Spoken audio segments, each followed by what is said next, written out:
Caban, bonjour. Bonjour. Vous êtes historien spécialisé en histoire contemporaine. Vous occupez la chaire Donald G. and Mary Dunn d'histoire de la guerre à l'université de l'État d'Ohio aux États-Unis. Vous êtes l'auteur de nombreux ouvrages sur la Première Guerre mondiale et la sortie de guerre. Aux éditions du Seuil en France, vous avez notamment dirigé en 2018 le livre Une histoire de la guerre du 19e siècle à nos jours. Mais c'est encore pour un autre livre que vous avez publié en 2019, toujours au Seuil, que je voulais discuter avec vous. Il s'agit du livre Un siècle de réfugiés, que vous avez sous-titré Photographier l'exil. Alors, dans ce livre, qui est illustré de très nombreuses photographies, qui vont des débuts de la Première Guerre mondiale à la guerre actuelle en Syrie ou à la vague de migration en Méditerranée. Votre fil conducteur est le concept de photographie humanitaire appliquée à l'exil. Donc, dites-nous-en un peu plus sur cette notion de photographie humanitaire, sur sa naissance, quand est-ce qu'elle est apparue, et peut-être en tout cas succinctement à ce stade sur la manière dont elle a évolué jusqu'à aujourd'hui. Alors, plusieurs choses. D'abord, la photographie, c'est naturellement une technique qui se développe à partir de la fin des années 1930, début des années 1940, non, 1830, début des années 1840, euh, qui, euh, qui prend progressivement des thèmes variés comme intérêt, notamment la guerre, qui devient un élément central au moment de la guerre de sécession, où c'est vraiment un moment de développement important de la photographie des champs de bataille. Mais ce qu'on appelle strictement parlant la photographie humanitaire se développe beaucoup plus tard, à l'extrême fin du 19e siècle et au début du 20e siècle, au moment où se développe aussi un sentiment d'intérêt croissant pour la souffrance d'autrui. Une sensibilité croissante à la souffrance d'autrui, qui passe aussi par le sentiment d'une humanité commune entre des populations qui souffrent et soi-même. Et ça, c'est un mouvement. Alors, bon, d'historiens qui ont travaillé là-dessus, qui ont essayé d'en repérer l'émergence. Certains remontent jusqu'à la fin du XVIIIe siècle, d'autres considèrent que c'est plutôt justement au tournant du XIXe et du XXe siècle que se met en place cette nouvelle sensibilité que l'on voit se développer notamment dans le cadre du journalisme d'investigation, qui est très important à la fin du XIXe siècle. On voit notamment à l'extrême fin du XIXe siècle, dans les années 99, 1900, des grands reportages de journalistes anglais en Inde pour suivre la famine. Il y a une famine très importante qui se développe en Inde en 1899-1902. Il y a deux journalistes, Nash et Nevinson, qui partent en Inde pour, pour couvrir cet événement, comme on le dirait maintenant. Et ce qu'ils font, c'est aussi une description de la souffrance humaine. Donc on est vraiment dans une perspective qui est une perspective humanitaire. Puis vous savez, c'est le moment où il y a des grandes enquêtes aussi sur la pauvreté à New York, sur la pauvreté à Londres. Bref, voilà, on a un moment qui est en train de se mettre en place, une forme de nouvelle sensibilité qui est en train de se mettre en place. Donc on voit cette conjonction de deux grands mouvements, d'une certaine manière. Un mouvement des sensibilités qui progressivement se développe, et puis une technique qui devient aussi une forme de représentation. Et tout ça se cristallise autour des conflits du début du XXe siècle, et notamment autour des guerres balkaniques de 1912-1913. Et c'est à ce moment-là, à mon sens, que l'on voit le plus nettement le développement de la photographie humanitaire, avec un objectif qui est de documenter les atrocités commises contre les civils. Vous le savez, les historiens de la guerre ont beaucoup réfléchi à cette émergence de ce qu'on appelle guerre totale qui commence à se développer plus ou moins avec la guerre de sécession, avec la guerre de 1970, avec la guerre russo-japonaise, mais qui se développe particulièrement du point de vue notamment des violences contre les civils au moment des guerres balkaniques de 1912-1913. Et donc on a une commission d'enquête qui est envoyée sur le terrain, financé par la Fondation Carnegie, pour essayer d'évaluer justement quelles sont les atrocités commises contre les civils, avec aussi comment on dit, cet arrière-plan qui est le début du droit humanitaire. Hein. Vous savez, c'est les fameuses conférences de La Haye de 1899 et 1907 qui essaient de réguler le droit de la guerre, qui essaie protéger, de mieux protéger les civils en temps de guerre. Bref, vous avez cette commission qui est dirigée par Paul Destournel et qui part justement dans les Balkans. Et c'est là où je reviens. Donc, cette commission qui, peut-être une trentaine d'années plus tôt, aurait travaillé simplement avec des experts qui auraient rendu un travail écrit, se dote aussi d'un travail photographique. Vous avez un photographe professionnel qui les accompagne et qui fait une cinquantaine de clichés qui sont ajoutés au dossier d'expertise et qui voilà, utilisent vraiment la photographie comme preuve des atrocités contre les civils. Et ça, c'est vraiment un tournant, vous voyez. Donc, c'est plus simplement une curiosité, c'est plus simplement une sensibilité, c'est plus simplement un sentiment de pitié qui se développe. Adam Smith l'avait bien montré, la pitié, c'est vraiment, c'est pas simplement un sentiment moral, c'est une passion. Donc, c'est pas simplement ça, c'est vraiment essayer voilà, de documenter et de nourrir cet intérêt croissant pour le droit humanitaire. Et puis, ça va se développer ensuite. Alors, on peut, je ne sais pas comment vous voulez voilà, organiser cette chronologie, mais enfin, on voit cette photographie humanitaire ensuite non seulement se développer, mais s'institutionnaliser, acquérir une reconnaissance publique, se diffuser à travers les médias, à travers la presse. Au moment de la guerre de 14, vous avez notamment avec l'arrivée de milliers de réfugiés belges et français du nord de la France à Paris, puis dans l'ouest et dans le sud-ouest, des photographies qui sont prises. Et vous en avez une que je reproduis dans mon ouvrage, qui, je trouve, très émouvante, qui est la photographie d'un groupe de réfugiés du nord de la France qui arrive à la gare du Nord et que l'on voit dans les rues de Paris, poussant des landaux, chargés naturellement de paquets de toutes sortes, mais aussi revêtus de vêtements qui sont des vêtements d'hiver. Qui sont des vêtements d'hiver alors qu'on est en plein mois d'août.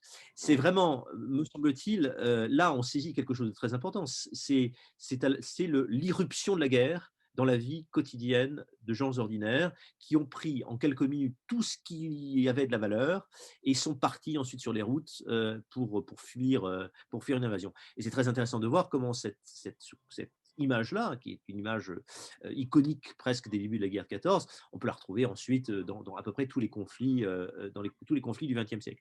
Donc voilà, ça, si vous aviez besoin de grandes balises chronologiques, la première, à mon avis, le premier moment, c'est donc le début du siècle, 1912, 1918, quoi. Enfin bon, les guerres balkaniques et la guerre de 14. Le deuxième grand moment, c'est la guerre d'Espagne, de manière évidente.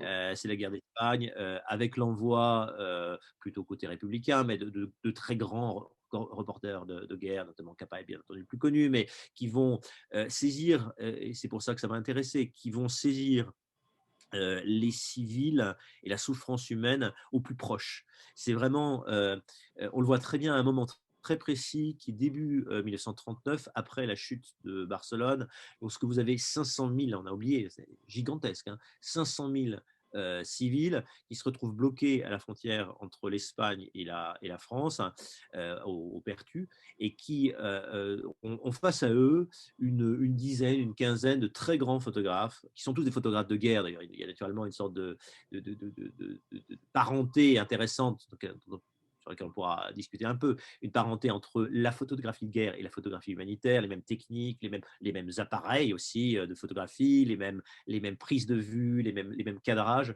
Et donc, face à eux, des très grands photographes qui ne photographient pas simplement des foules, ils photographient naturellement des foules, mais qui photographient aussi des expressions, des visages, des gestes. Et on sent bien que derrière ça, c'est l'idée de s'approcher de la sensibilité humaine à travers justement voilà, des moments et des corps qu'on saisit justement dans l'instant, avec aussi, on le voit très bien, l'émergence de thématiques particulières qu'on trouvera pendant tout le XXe siècle. c'est-à-dire les femmes et les enfants. On photographie pas simplement des hommes, mais on photographie beaucoup des femmes et des enfants, en rejoignant d'ailleurs, comme on le fera pendant tout le XXe siècle, sur des thématiques classiques, celle de la Vierge à l'enfant, celle de la fuite en Égypte, enfin voilà, les grandes thématiques, de la culture occidentale et de l'art européen. Ça, c'est le deuxième grand moment. Le troisième grand moment, moi, je le situe après la Deuxième Guerre mondiale, avec là encore un essor très important de réfugiés, et puis une photographie qui, pour le coup, s'éloigne de l'Europe, qui va suivre, c'est le cas de Margaret Bourke-White, par exemple, la partition de l'Inde, du Pakistan, et ces centaines de milliers de personnes sur les routes. Vous avez, je pense, un autre moment qui se situe dans la fin des années 60, début des années 70, au moment du Biafra, notamment, mais aussi au moment de la crise des boat people. Et puis, vous avez deux derniers moments, enfin, le moment de l'essor de la crise des réfugiés, un moment qui est, à mon avis, de crise majeure de la représentation dans les années 90, où on fait littéralement n'importe quoi, c'est-à-dire qu'on voit, alors en plus c'était récupéré par les publicités Benetton, mais on voit sans doute ce qu'on voit de pire dans la déshumanisation des réfugiés, c'est-à-dire qu'on vous vous souvenez de ces images terrible de milliers de réfugiés albanais accrochés littéralement comme une sorte d'essaim humain à des bateaux qui partent vers l'Italie. Voilà, là c'est sans doute ce qu'on fait de pire, c'est les années 90. Et puis plus récemment, depuis, j'allais dire, depuis le milieu des années 2010, vous avez la grande crise des réfugiés syriens notamment, et de très nombreux photographes qui se forment littéralement, ils sont souvent assez jeunes, hein, qui se forment au contact de ces réfugiés, et qui, c'est l'objet en fait de mon livre, essaie, je crois, de photographier les réfugiés autrement.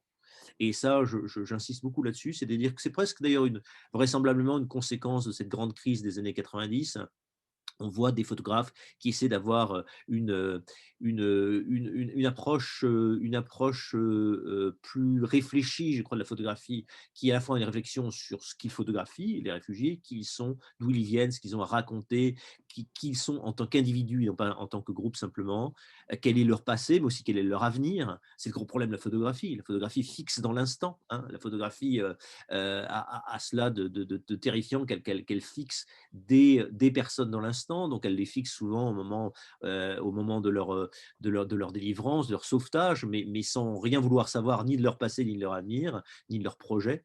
Donc ça, c'est vraiment quelque chose d'important. Et puis ces photographes essaient aussi de plus en plus de faire participer les réfugiés au travail photographique, soit en insérant des textes, c'est-à-dire en les interrogeant, en faisant aussi des interviews de réfugiés, soit, ce qui est encore plus intéressant de mon point de vue, en les formant à la photographie, et en essayant justement de leur faire raconter avec leur regard à eux ce qu'ils sont en train de vivre.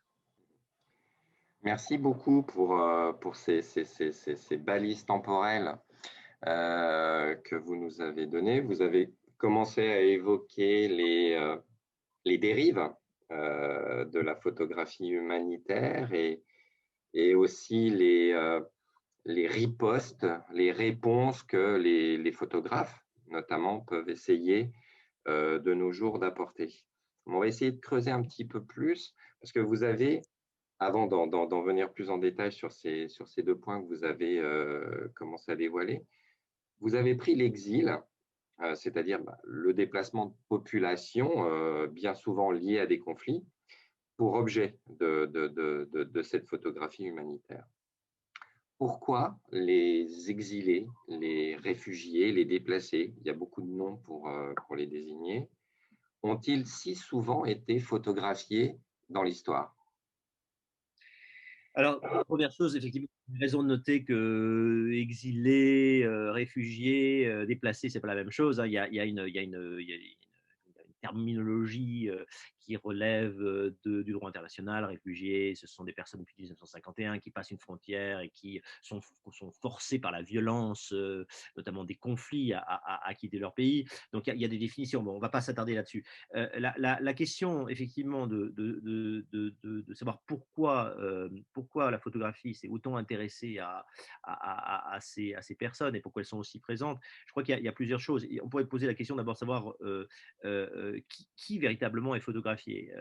Comme je dis, surtout des femmes et des enfants. En fait, je crois que ce qui intéresse, ce qui fascine, c'est d'abord la dimension profondément humaine du déplacement et la dimension humaine de la guerre. De certaine manière, on en reparlera peut-être, mais il y a une forme de rapprochement, me semble-t-il, entre une évolution justement de la photographie humanitaire, et une évolution aussi de la recherche historique, qui s'intéresse de plus en plus aux civils et qui s'intéresse de plus en plus à une histoire non plus vue d'en haut, hein, mais une histoire vue d'en bas, une histoire des individus. Donc, voyez comment cette espèce de, il y a phénomène en quelque sorte de rapprochement,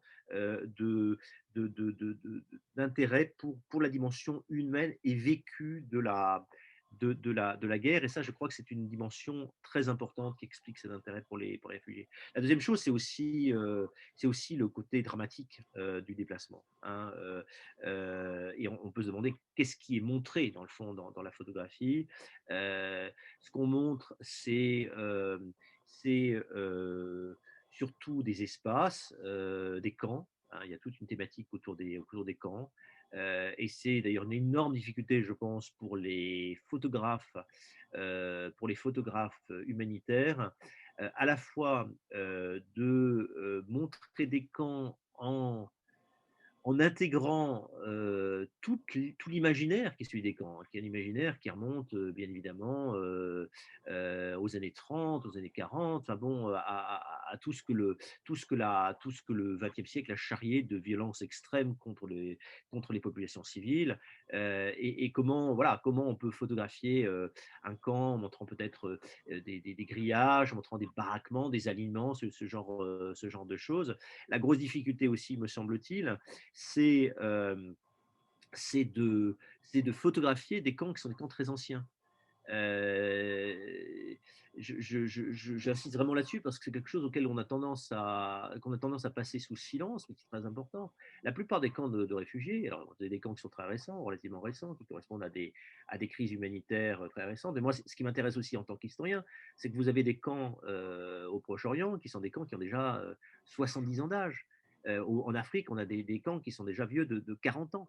Ça veut dire que quoi? Ça veut dire que vous avez déjà deux, parfois trois générations qui se sont succédées ou qui vivent ensemble dans les mêmes camps, qui ont aménagé ces espaces progressivement, voilà. Et c'est aussi une grande difficulté. Ce qui nous fascine aussi, je pense, et ce qui fascine les photographes, c'est de voir comment ces espaces que nous, on voit un peu comme des espèces de non-lieux, des espaces extrêmement difficiles à habiter, sont aussi des espaces qui ont été progressivement comment dire, apprivoisé par ces générations successives, hein.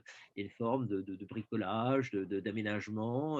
On le voit dans tous les camps, hein, comment s'intègrent des petits commerces, des restaurants, voilà, des des lieux de partage, dans des surfaces, dans des espaces qui sont parfois des espaces qui pourraient être complètement aseptisés. Donc ça, c'est vraiment, je trouve, très, très intéressant. Et puis ce qui, je trouve, est très intéressant aussi, c'est que quand on montre les réfugiés, euh, on suggère quelque chose qui anticipe la photographie et qui est la violence de guerre. Et ce qui nous fascine, enfin, ce qui fascine les photographes vraisemblablement, mais ce qui nous fascine aussi, comme me semble-t-il, comme spectateurs, avec le risque du voyeurisme, bien évidemment, c'est que ce que nous regardons, c'est aussi, d'une certaine manière, le regard des réfugiés, c'est-à-dire ce qu'eux ont vu.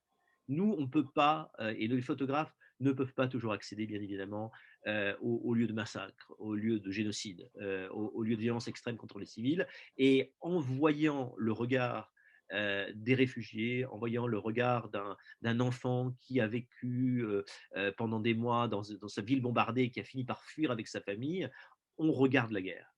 On la voit à travers le regard. Et donc, dans le fond, c'est cette irruption de la violence de guerre qui nous touche, irruption dans le quotidien de personnes qui d'une certaine manière nous ressemblent, et c'est là-dessus que jouent les photographes.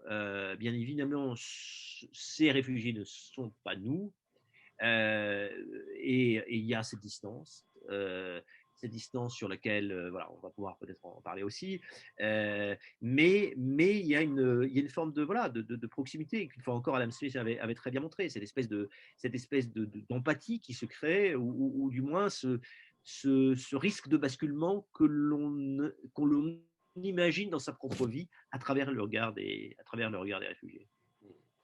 Mais vous l'avez très bien dit, c'est effectivement au-delà de la situation des réfugiés eux-mêmes.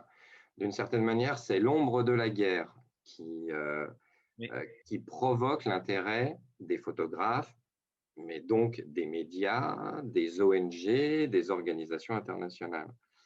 Et ça pose une vraie question sur les objets d'intérêt de la photographie, d'une certaine manière. C'est-à-dire que, par exemple, ceux qui s'exilent, pour rester dans la thématique de l'exil, ceux qui s'exilent pour des raisons économiques, qui sont des raisons graves aussi, ou qui s'exilent pour des raisons climatiques, ne méritent pas manifestement la même attention. Et d'autres thèmes aussi. La faim a fait l'objet d'attention, mais elle le fait de moins en moins.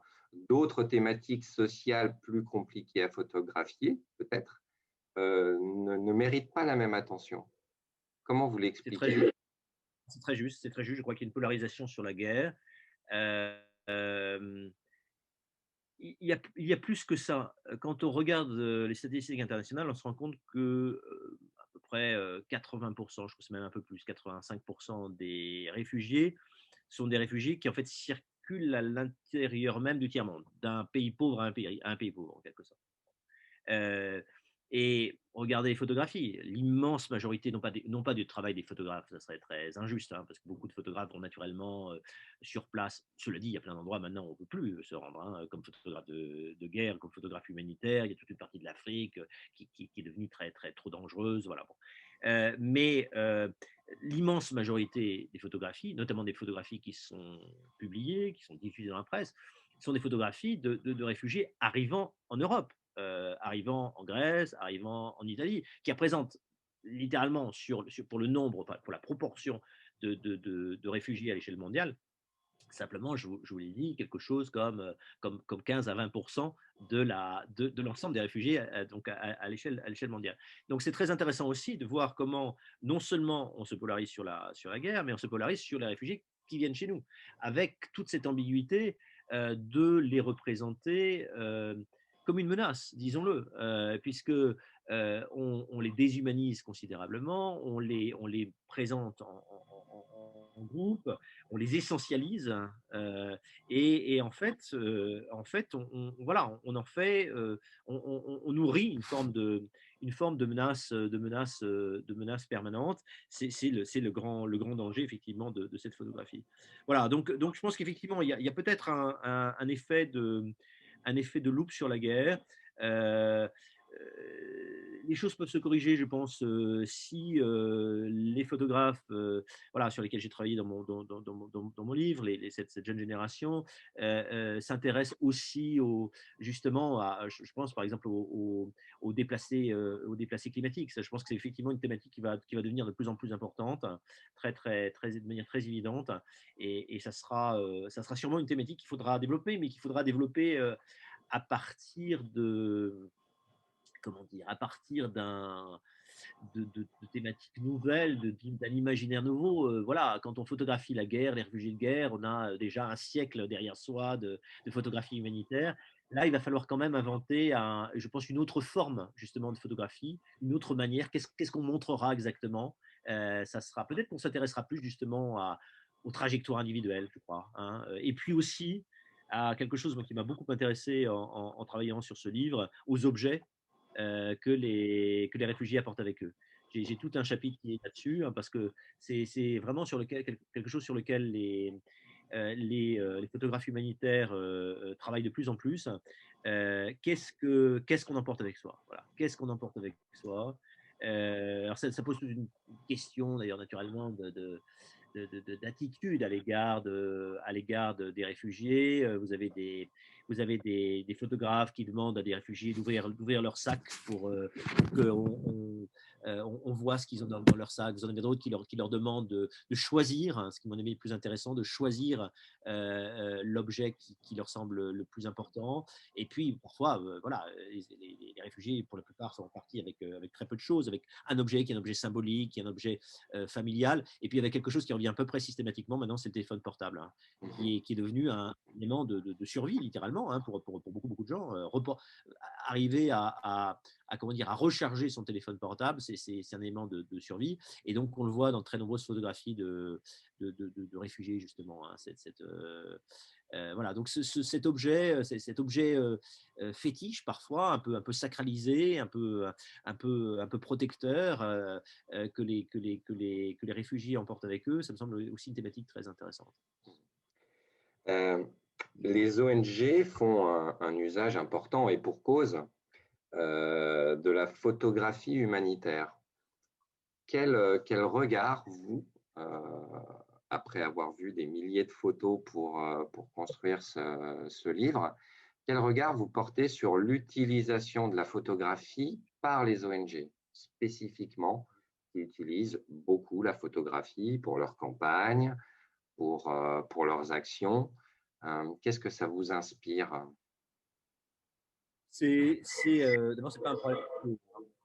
C'est un problème qui en fait se développe depuis l'émergence de ce qu'on n'appelait pas les organisations non gouvernementales à l'époque, mais des organisations philanthropiques transnationales. Après la guerre de 14, il y en a un certain nombre. Je pense à Save the Children, sur lequel j'ai travaillé, qui est créé en 1919, qui existe toujours, bien entendu. Hein. Voilà, donc, ou la Croix-Rouge, hein, qui a, depuis la fin du 19e siècle et au début du 20e siècle, a un rôle très important. Bon. Déjà à ce moment-là, on voit se développer des campagnes visant à récolter de l'argent et qui utilisent la photographie, j'allais dire, depuis la fin de la guerre 14 et au début des années 20. C'est beaucoup autour de la thématique des Arméniens, des réfugiés arméniens. Qui a une grande campagne qui se développe, une campagne photographique, notamment aux États-Unis. Et c'est très fascinant de voir justement au début du XXe siècle, au moment de la guerre de 14, comment dire, les personnes soutenant la Croix-Rouge aux États-Unis, les membres de cette association soutenant la Croix-Rouge, ils sont, je crois, quelques dizaines de milliers au début de la guerre, et ils sont, je crois, plusieurs dizaines de millions après. Donc, une énorme progression. Alors, qu'est-ce qu'ils font? Bon, ils versent de l'argent, mais ils reçoivent un petit bulletin tous les mois, je crois, avec des photos de ce que fait la Croix-Rouge. Donc, en fait, voilà, c'est un problème très ancien. Alors, vous avez parfaitement raison de poser cette question-là, parce que, dans le fond, qu'est-ce qui différencie cette photographie humanitaire d'une forme de publicité? C'est une photographie qui met en valeur, le travail de l'organisation, peut-être plus que la réalité de la vie des réfugiés, qui photographie qui naturellement ne montre que les réussites et non pas les échecs, qui se polarise sur certains moments, la distribution de vivres par exemple, la distribution d'eau, et pas du tout sur les moments de désespoir, qui donne le sentiment d'espace toujours très bien organisé, un peu militarisé, comme les camps de réfugiés qu'on voit développés après la Deuxième Guerre mondiale, et encore plus depuis les années 70, 80. Bon, c'est un vrai problème. Donc, ces photographes, j'ai dû, comme vous le disiez, choisir, regarder, travailler sur des milliers et des milliers de photographies, en choisir. Mon sentiment, malgré tout, je ne peux pas non plus être trop injuste, mais que finalement, sur l'ensemble des photographies de photographes qu'on pourrait dire presque embedded, qui travaillent à l'intérieur et pour des organisations humanitaires, leur travail se ressemble beaucoup. Quand, on voit à peu près toujours le même type d'image. Moi, j'ai vu toujours le même type toujours le même type de séquence, toujours le même type d'attitude. Il y a très peu d'originalité malgré tout dans ce travail-là. Donc, c'est pas vraiment là, me semble-t-il, qu'on trouve ni du point de vue de la photographie, j'allais dire la photographie comme technique, comme art, comme mode de représentation du réel, ni comme discours sur les réfugiés. C'est pas là qu'on trouve les éléments les plus intéressants. Voilà. Sauf exception, bien évidemment. Mais c'est une question, une fois encore, qu'on pose depuis très longtemps. Et alors, en plus, autre question qui se pose depuis très longtemps, depuis les années 20, c'est la question de savoir si l'accumulation des photographies, donc notamment des photographies sur la souffrance humaine, ne risque pas d'émousser les émotions. Il y a un tout petit pamphlet paru en 1921 aux États-Unis qui s'intitule de Lee and Brown qui s'intitule How much shall I give? Combien dois-je donner? Et c'est en fait donc c'est un philanthrope qui s'interroge sur la question du don aux organisations humanitaires de l'époque et qui pose la question. On se dit voilà, on est assommé déjà par le nombre d'images, etc. Est-ce qu'on risque pas d'être peu à peu insensible parce qu'on en a trop vu, parce que les Arméniens ressemblent aux réfugiés russes et ressemblent aux réfugiés qu'on voit dans les Balkans, et finalement on les distingue plus les uns des autres, on s'y perd, on nous explique pas ce qui se passe, et finalement on finit par être un peu désorienté.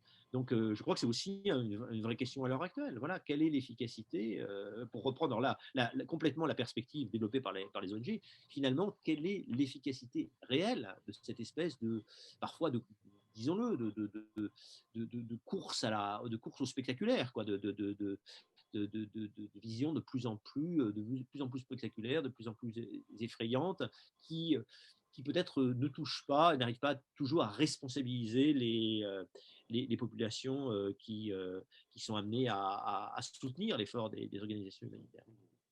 Mais vous citez d'ailleurs un mot très fort, très violent, j'allais dire, de Susan Sontag, qui parle de pornographie de la violence, en référence à ce voyeurisme, ce qu'on peut interpréter comme un voyeurisme dans la duplication du même type de clichés.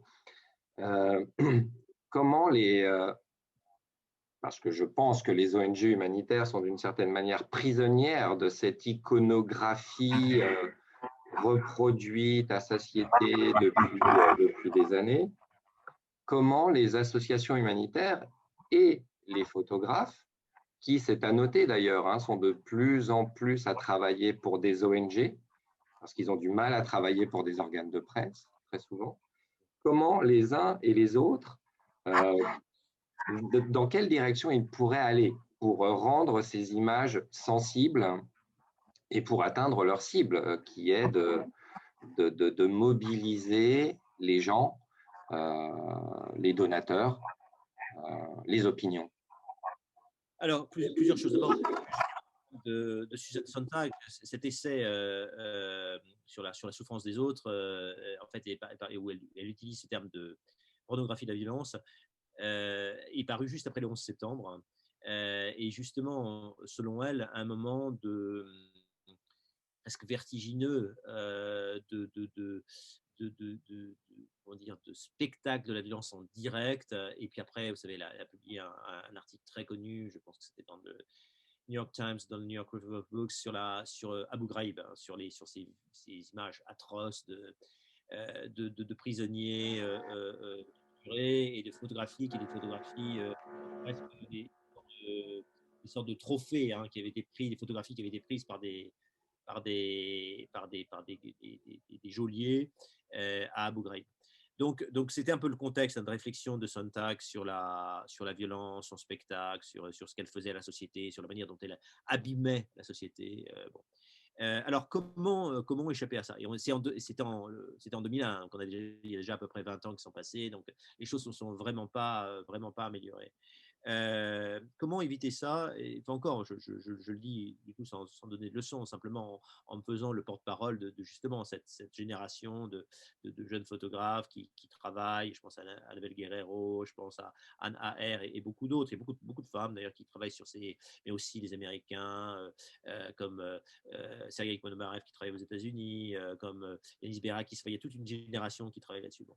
La première question, à mon avis, c'est d'essayer de travailler sur la narration dans la longue durée.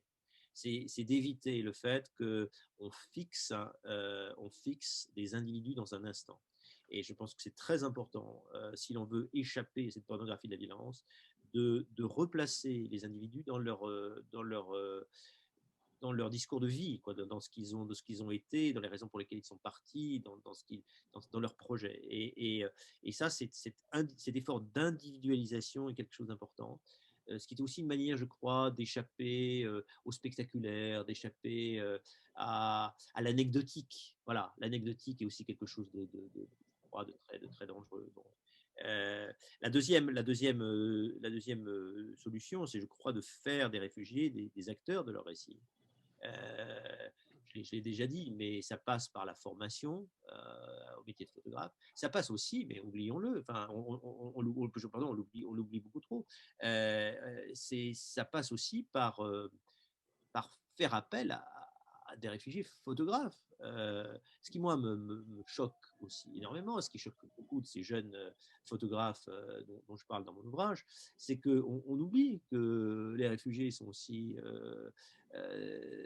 pour un très grand nombre d'entre eux, des gens formés, des artistes, et voilà.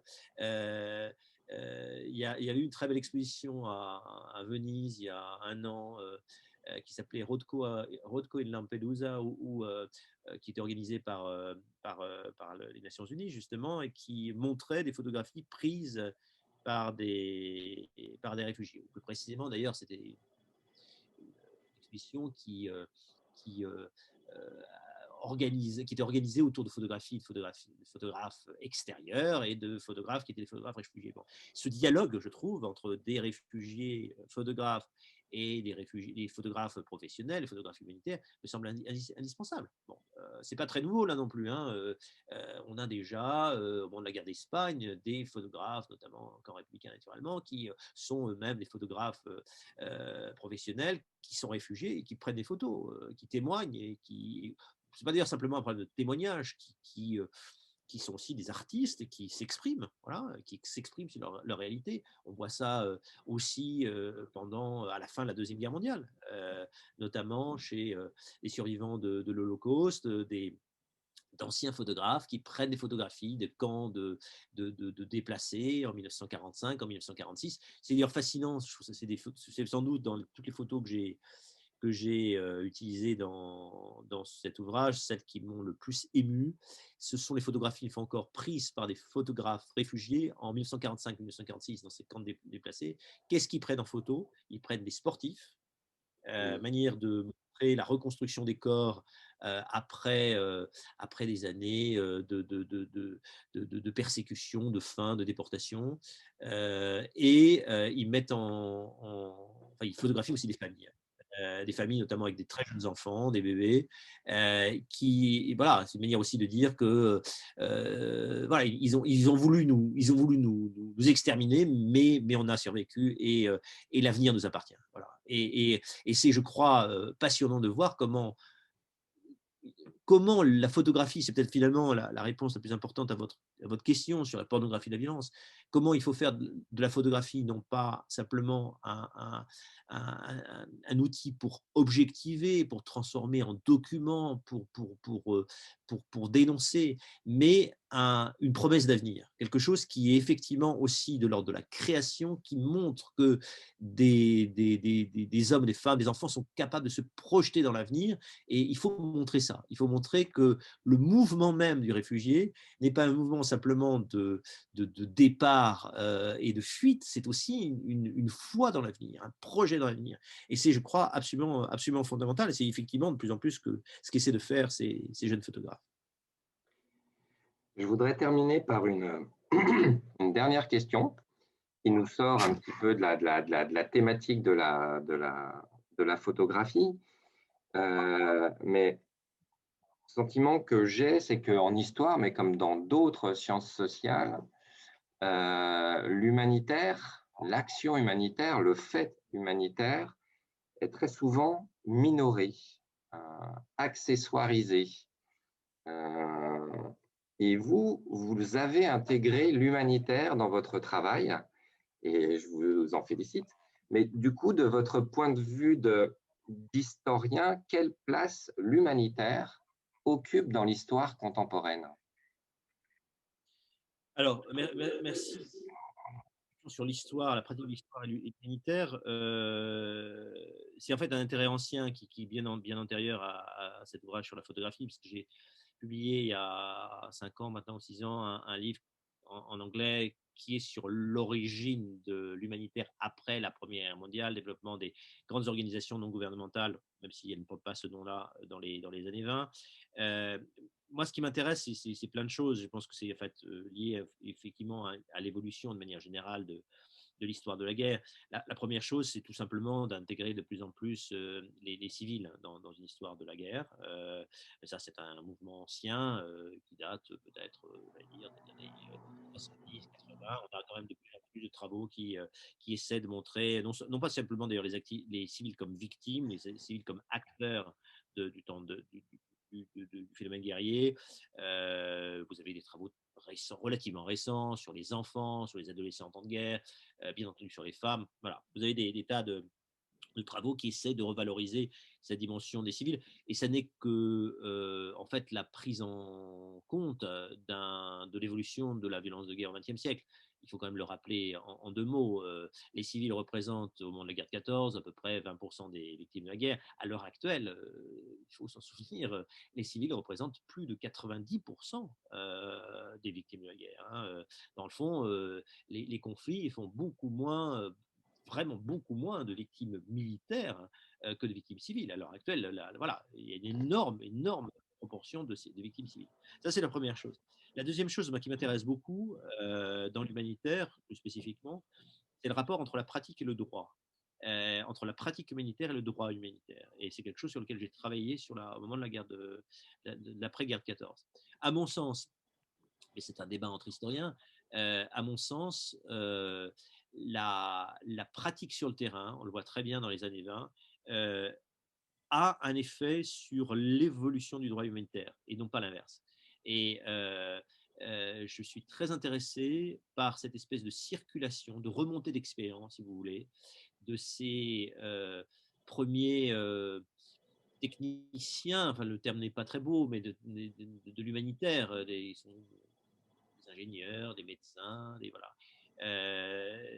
qui vont dans les Balkans, qui vont en Russie, au moment de la grande famine des années 20 en Russie, et qui mettent en place des techniques, qui sont souvent des techniques d'ailleurs héritées de l'armée, de la Première Guerre mondiale, les développent, apprennent à construire un camp, apprennent à nourrir 10 000 personnes, apprennent à acheminer les vivres, apprennent, etc. Et comment progressivement se mêle aussi une réflexion sur le droit humain. Voilà, sur le droit humain. Qu'est-ce qu'il faut faire pour protéger les civils en temps de guerre? Et ça me semble très intéressant de voir comment se fait une forme de circulation entre la pratique et le droit à ce moment-là. Et c'est sur quoi je travaille beaucoup. La troisième thématique, c'est, je crois, la question du paroxysme. Le paroxysme de la violence. Hein. Qu'est-ce qui est nommé, qu'est-ce qui est occulté, qu'est-ce qu'on finit par montrer, qu'est-ce qu'on ne montre pas.